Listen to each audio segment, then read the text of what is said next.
Hi all, welcome to another Galaxy's Edge lightsaber review from Dradog's Reviews. Today we're going to take a look at two hilts, one of which had a lot of screen time and one of which had very little. We're looking at Ben's Solo Sabers, which eventually becomes Kylo Ren's. The thing I love about these sabers is the story they tell. You can clearly see that Ben did not get rid of his saber when he transitioned to Kylo Ren. Instead, he twisted his original saber to reflect his turn to the dark side. We'll go into that a little bit more later. When Kylo added a cracked red kyber crystal, he had to also add crossguards to vent all the additional plasma that was pouring out from the damaged crystal. Kind of neat. But let's take these in order. Slide this one across, slide this one forward. First up is the Ben Solo Saber. This is relatively new to Galaxy's Edge. It was released in the later part of 2019. The hilt itself costs around $140 when I purchased it in December of 2019. It comes in a wider display case, you can see here, just like the other sabers.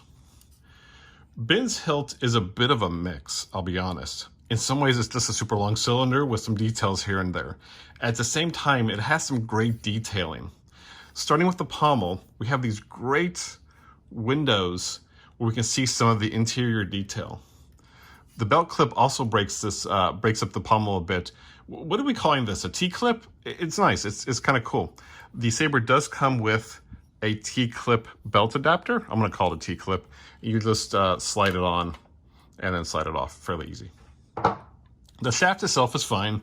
It has some details, but it's just a super long grip point. It does feel pretty comfortable in the hand. And I don't feel that the hilt is so long that I need to two-hand it. Maybe it's just because I have really big hands. I do think the hilt does suffer a little bit from the it's slightly too big problem, though. It probably needs to be a little smaller to be screen accurate. Up at the top, we have a very straightforward emitter section, though I think these little flat bunny ears are kind of a nice homage to the Skywalker saber, also known as the Gray Flex, and maybe I'm just reading too much into that. One of the neatest features, however, is the emitter itself, which is showing discoloration from the heat, and you can see that from the heat from the blade. I think this kind of speaks to how early in his training, Ben was even then struggling to build a good lightsaber. I just really dig the emitter, though. I think it gives it a bunch of character. And again, you kind of see through these windows, it feels like you're getting into the inner workings. When you want to change the battery, you rotate off this red cap. I had to use a nail to dig in to get it, but once you get there, it moves pretty easily. That said, the cap, these covers that they give you, in mine at least, is really hard to get out of. And I actually have to use like a flat blade from a nail file to get it to pop out. It was really challenging. Once it's out, we can put in a blade and we get the color. So we do that and we turn and we... Sometimes it doesn't want to turn. There we go, turn. And the activation switch is the bunny ears. So we actually get a really bright blue. Let's see if we can, there we go. It is a really bright blue. It whooshes. We're still getting that lag. It does flash on clash, but again, still a bit of a lag. But overall, nice effect, good sound, crisp sound, like we've seen in the other Galaxy's Edge sabers. I think the reason why, well, I think there's two reasons why they give you the larger of the boxes. One is because they did include a belt clip, but two, because I think they want it to be consistent when you're comparing it to, when you have it displayed with the other Kylo Ren saber. So if you're an Adam Driver, Ben Solo, Kylo Ren fan, I think this is a really cool piece, and I think you really enjoy it. And again, it's such an interesting story. So we're going to slide this over, and now we're going to take a look at the Kylo Ren hilt. But first, let's do a little bit of side-to-side comparison. Move this one, let's stop, there we go. Now we got, yeah, no, oh, there we go, perfect. Okay, so let's compare these two. Get them way out here. My arms aren't long enough. Same hilt, same shaft, same top and bottom. Again, same here, just a lot of work done. Really cool how they're obviously carrying it forward. move this back. So I do find this, sorry for the long pause, I do find this interesting considering how many lose and replace stories you see. You know, Luke is the most obvious one. He loses his in Cloud City, but Anakin lost his in episode 2. Ahsoka leaves hers behind and replaces them. This is kind of an interesting case of a lightsaber quote-unquote involving. What I really dig about this version, however, is how teen angst it feels. Like Ben is going through his grunge teenage years and everything has to be black, so he spray painted his lightsaber. You can see there's chips here where the paint has worn off, and I just love this idea of like Ben Solo sitting in his room saying, "No, the world hates me, and I'm just gonna be black, and until they get a darker color than black, black's it, and I'm painting my saber black, and I'm wearing all black."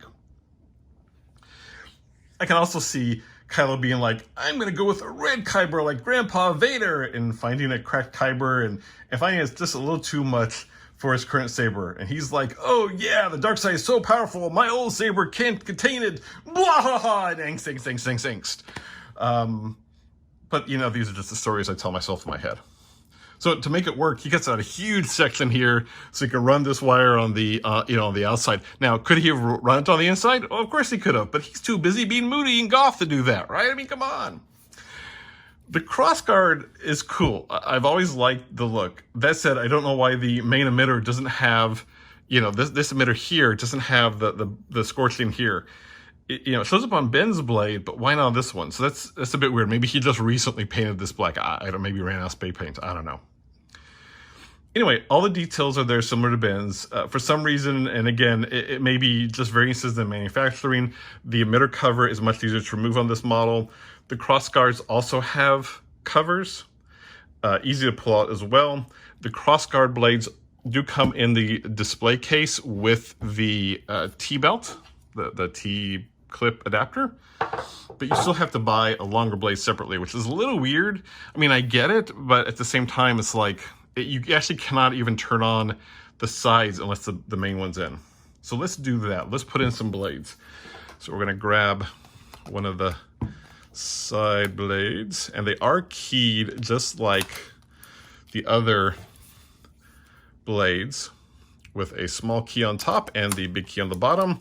They go in and twist, but you'll notice as I'm doing that, we're not hearing the little activation noise that it makes. And then this one, we're gonna put this in here. There's the turn on noise, the activation, and we'll turn it on. So the speaker provides the crackle for the blades, and they're doing an okay job with the LEDs and the blades kind of giving that crackling appearance. You can kind of see the flickering here. It doesn't flicker as much in the crossguard, which I kind of would have liked to have seen. But so it's okay, but it's not awesome. When we compare it to the Vader's Vault Vanquisher, this is actually pretty weak. The amount of customization that we can see in the Vader's Vault sabers is just night and day better. But that's also a much more expensive saber. Go ahead and turn it back off and watch the blades. You'll see that they all kind of, so the crossguards come off first and then the longer blade comes off, and it actually goes the same way in the reverse. So if we turn it on, you'll see the blade lights on and then the crossguard. And again, what's weird is the crossguard is not, basically I don't think these are actually true LED blades in the crossguard because they're not flickering. They don't have the retract, they just turn on and off. So now we will take the blades out, take that blade out at least, so we can set it back down. So, to kind of wrap up, it's an official, nice quality Kylo Ren saber.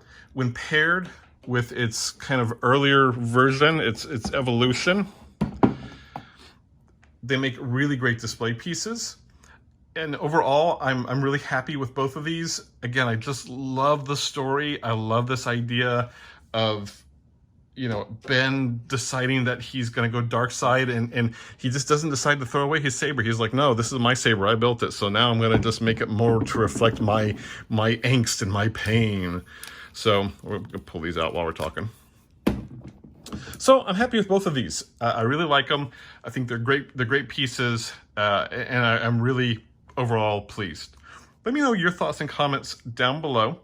And as always, I appreciate you taking the time to watch one of my rambling videos, and I hope you have a great day.